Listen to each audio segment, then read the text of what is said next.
Continuando con nuestras entrevistas de reflexiones educativas, promovida por la consultora educacional de Punet Limitada, hemos invitado a la profesora Margarita de Pulladas, quien es profesora de filosofía, orientadora educacional, licenciada en educación en la Universidad Católica de Lovaina y actualmente trabaja en perfeccionamiento docente, como es conocido en Chile, o capacitación o formación continua, como se llama en otros países. Ella tiene experiencia notable en educación media y además en educación universitaria, donde ha podido prestar muy valiosos servicios. Dejamos con ustedes a la profesora Margarita de Pulladas, quien nos responderá algunas preguntas generales que hemos trabajado previamente. Muchas gracias por la invitación. Agradezco enormemente la invitación que me ha hecho la consultora educacional de Punet Limitada y estamos para responder todo lo que se necesite. ¿Cuáles son, a su juicio, las causas más directas y determinantes de la violencia escolar que impiden o imposibilitan una sana convivencia educacional en los establecimientos o centros educacionales de América Latina? A ver, lo primero que yo podría mencionar es que hay una serie de variables, ¿no es cierto?, que son directas e indirectas hacia los establecimientos educacionales y que tienen que ver con lo psicosocial, lo afectivo, lo valórico, incluso lo educacional pedagógico, pero pensando y considerando que los primeros formadores, ¿no es cierto?, de las relaciones personales son la familia y la escuela, hay variables que inciden obviamente más directamente en los estudiantes para que exista violencia escolar dentro de los establecimientos. Ahora, ¿qué podría decir yo? ¿Qué es lo que se me viene primero a la cabeza? Yo siento y pienso que hay una relativización de las normas y de los valores que a nosotros, por ejemplo, en nuestra generación, nos decían que debían ser permanentes y absolutos. Yo sé que los tiempos han cambiado, obviamente nos tenemos que adecuar al contexto actual, pero también siento que demasiada relativización no es bueno para formar a los estudiantes en sus sanas relaciones interpersonales con los demás y con la autoridad. Por lo tanto, yo creo que aquí la familia tiene un rol básico y obviamente que la escuela tiene un rol básico. Lo que podríamos decir es que hay que delimitar claramente, y eso es muy importante, cuáles son aquellos valores y cuáles son aquellas normas que nos deben regir las conductas y las acciones de nuestros estudiantes y de nosotros mismos. En este sentido, profesora de Pulladas, ¿cuáles serían, a su juicio, los grados de influencia que tienen los medios de comunicación, léanse todos los medios de comunicación, sobre la violencia escolar y por lo tanto el impedimento de una sana convivencia escolar? Muchísimo. O sea, la influencia de los medios de comunicación es altísima porque además vivimos en una era en donde la comunicación es fundamental. Pero yo diría que hay un valor importante que debiéramos aprender todos, que es que el ser humano es el que controla los medios y no que los medios puedan controlar a los seres humanos.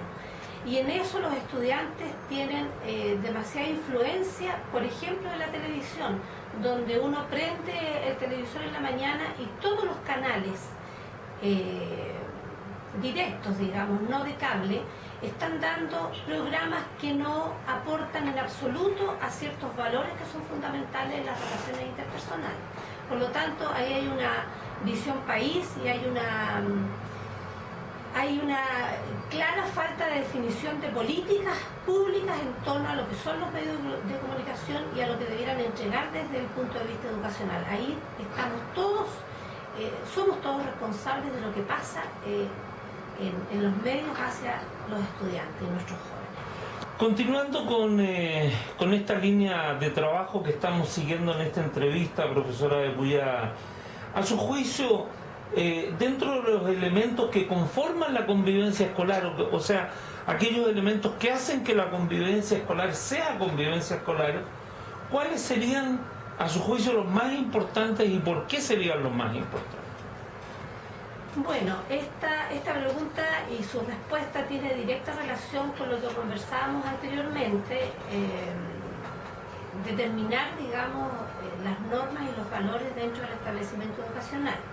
Ahora, todos los establecimientos educacionales funcionan bajo el sustento teórico que lo plasmamos en lo que es el reglamento de convivencia escolar y en lo que nos rige, digamos, la misión del establecimiento, el proyecto educativo institucional. Si no hay clara coherencia y articulación entre lo que es el proyecto educativo y el reglamento de convivencia, específicamente en las normas y los valores que queremos desarrollar en nuestros estudiantes y en nuestros profesionales de la educación, no hay posibilidad de que haya una convivencia escolar sana porque los límites no están claros, los parámetros no están claros. Por lo tanto, yo creo que es fundamental, ¿no es cierto?, que dentro de estos dos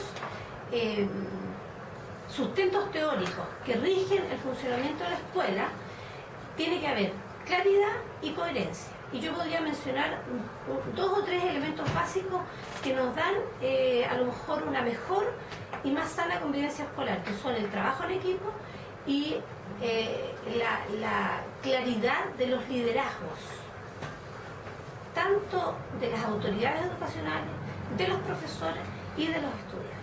¿Usted podría profundizar un poco más en la idea del trabajo en equipo y el liderazgo que usted menciona como variables importantes para producir el desarrollo de la convivencia educacional sana? Siempre hablamos los docentes y los profesionales de la educación de la importancia del trabajo en equipo, pero yo creo que ahí hay que profundizar un poquitito pensando en que el trabajo en equipo es un recurso pedagógico fundamental. ¿Por qué diría yo?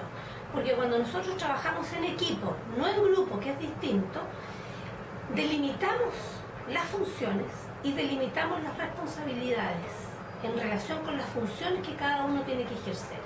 Y eso es fundamental para que el estudiante y el profesional de la educación se haga cargo de su responsabilidad, se haga cargo de su función, y eso implica obviamente el valor de la responsabilidad, de la disciplina, de la perseverancia, de la voluntad, del reparar y del hacerse cargo de las conductas y de las acciones que cada uno tiene en un grupo humano.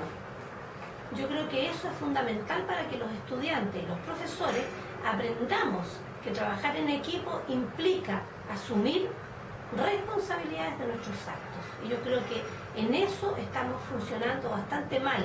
No somos capaces de asumir responsabilidades que nos competen individualmente y al mismo tiempo influyen en lo colectivo. Profesora de Puyá, a su juicio, ¿cuál sería el rol de la familia en la convivencia escolar y cómo los padres y apoderados podrían actuar para desarrollar una buena convivencia escolar al interior de los establecimientos educacionales?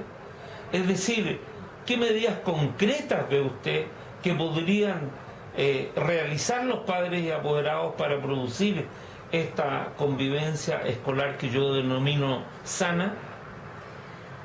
Mire, su pregunta es súper importante porque yo la relaciono inmediatamente con la primera y la segunda pregunta y sobre todo con el tema de los medios de comunicación. Todos nosotros sabemos que la familia, los padres y apoderados, tienen una importancia fundamental en la formación de nuestros estudiantes. Pero la escuela, que es la institución entendida como la segunda formadora de nuestros estudiantes, aquí tiene un rol fundamental en cómo asumir la participación de los padres y apoderados de la familia dentro de los establecimientos. Por mi experiencia y por lo que yo veo, observo, en general y en general los establecimientos educacionales, no quiero decir que en todos, pero en general en lo que a mí me ha tocado vivir, el tema de la participación de los padres apoderados de la familia se ha convertido en una farándula educacional. ¿Por qué digo esto? Porque, por ejemplo, en los establecimientos educacionales, las reuniones de apoderados no tienen ningún eje que sea educacional pedagógico, sino que tienen el eje de la relación entre los padres apoderados y la escuela dirigida a la diversión, lo cual está muy bien. Pero si el eje es educacional pedagógico, las escuelas podríamos aportar mucho más a la formación de los padres apoderados para que fueran mejores padres y apoderados en relación con sus estudiantes. Por ejemplo, reuniones de apoderados, utilizar el 50% a lo menos en capacitarlos en cómo debieran ellos relacionarse o interrelacionarse con sus hijos. Intervenir a lo mejor en cómo están tratando el tema de la educación sexual o en qué se divierten los apoderados con sus estudiantes los fines de semana. ¿Van a un mall o van a un parque a divertirse? Porque el tema del consumismo también es súper importante, tiene que ver con los valores permanentes. Entonces yo creo que hay una serie de actividades que la escuela podría hacer en relación con los padres apoderados y en la inclusión de la familia en la escuela, pero desde un eje educacional pedagógico. Profesora, a su juicio, ¿existirían a nivel pedagógico acciones específicas para producir un ambiente organizacional que posibilite una sana convivencia educacional? ¿Podría nombrar algunas acciones pedagógicas o educacionales concretas en este orden? Perfecto. Yo creo que dentro de los establecimientos educacionales, tanto a nivel de aula como al exterior del aula, se pueden realizar muchas acciones pedagógicas de manera permanente. Ahora, tal como está diseñado el sistema en este minuto, porque hay que ser realista, yo creo que una de las cosas más importantes que habría que aprovechar, ¿no es cierto?, es todo lo que tenga que ver con talleres extra programáticos. Porque yo tengo la impresión de que la educación se ha ido convirtiendo en una educación del cuello hacia arriba, es decir, el alumno desarrolla cognitivamente su ser. Pero ¿qué pasa cuando el alumno se mira del cuello para abajo, mira su cuerpo y mira todo lo que tiene que ver, ¿no es cierto?, con el desarrollo afectivo, emocional, social? Yo creo que ahí tenemos que velar por el desarrollo integral de nuestros alumnos. Por lo tanto, todas las actividades extra programáticas que tienen que ver con la jornada escolar completa, básicamente, se podrían utilizar, por ejemplo, fundamentalmente talleres de teatro. El teatro es un recurso pedagógico infinitamente rico para el desarrollo del ser humano, tanto de su cuerpo como de sus emociones y de sus afectos. Talleres que tengan que ver con el arte, digamos, no solamente en el teatro, sino que el arte manual, donde el alumno pudiera desarrollar su psicomotricidad fina y gruesa. O sea, en síntesis, no casarnos tanto con el desarrollo de lo cognitivo, porque estamos dejando de lado todo el resto. Y el ser humano es un ser social, afectivo, emocional, y en este minuto lo que yo veo es que interesa sobremanera que los alumnos aprendan desde la educación parvularia, primero a leer y a escribir. Los alumnos aprenden a leer y a escribir fácilmente si nosotros les enseñamos o les ayudamos a desarrollar otras capacidades que tienen que ver con lo no cognitivo. Por lo tanto, lo cognitivo se va a dar por sí solo. Este apuro de empezar a leer ya en educación parvularia me parece una aberración pedagógica. Profesora de Puyá, hasta el momento las preguntas han estado dirigidas a escuchar los aportes positivos que usted tiene sobre el tema de la convivencia escolar y la superación de la violencia escolar. No obstante ello, la escuela o el centro educativo es una organización o institución que tiene ciertas normas y reglas que en el caso de América Latina están traducidas en reglamentos de convivencia. Y en estos reglamentos de convivencia siempre existen o se tiende a valorar o a focalizar demasiado en los sistemas de sanción de premios y castigos.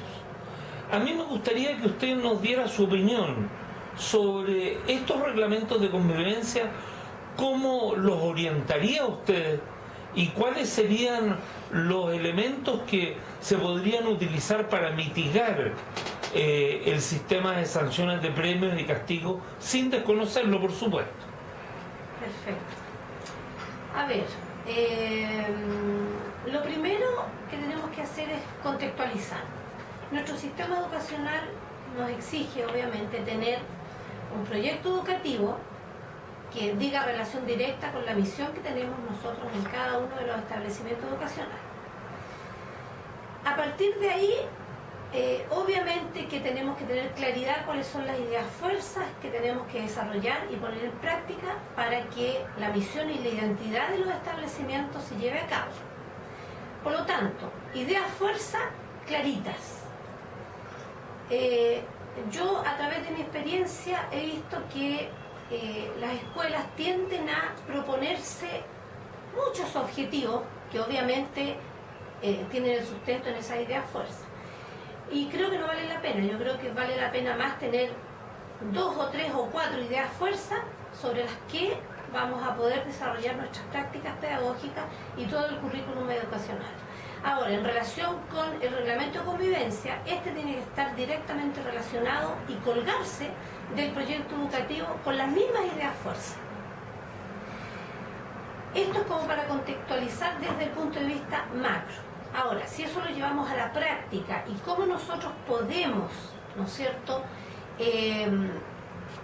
tener conductas y acciones que digan relación con las ideas fuerzas, con los valores que nosotros queremos inculcar en nuestros alumnos para tener una sana convivencia escolar, yo diría que eso debe estar de manera permanente dentro del aula, por ejemplo. Cuando yo hablaba anteriormente de trabajo en equipo, eso es una tarea permanente que se debe dar dentro del aula y fuera del aula. En relación con los premios y castigos, yo no estoy muy de acuerdo de hablar de premios y castigos dentro de un establecimiento educacional. Yo hablaría, mejor dicho, de ejercer funciones y asumir responsabilidades, que le da una connotación diferente a hablarle a los alumnos de premio y castigo. Y nosotros, yo creo que podríamos perfectamente bien evaluar todo lo que diga relación con las conductas para una sana convivencia escolar de manera formativa y al mismo tiempo de manera sumativa. Antiguamente se hacía, cuando nosotros evaluaban nuestra conducta, a nosotros nos evaluaban formativamente y eso se transformaba en alguna nota o en algún estímulo. Pero cuando hablamos de premio y castigo, estamos, yo diría, poniendo el primer límite frente a los alumnos para que le tengan temor a la autoridad. Nosotros tenemos que ejercer la autoridad, pero de manera inteligente, estratégica. ¿Qué otra cosa podría decir? Hay un elemento que también es importante y que nos habla de la flexibilidad que tenemos que tener.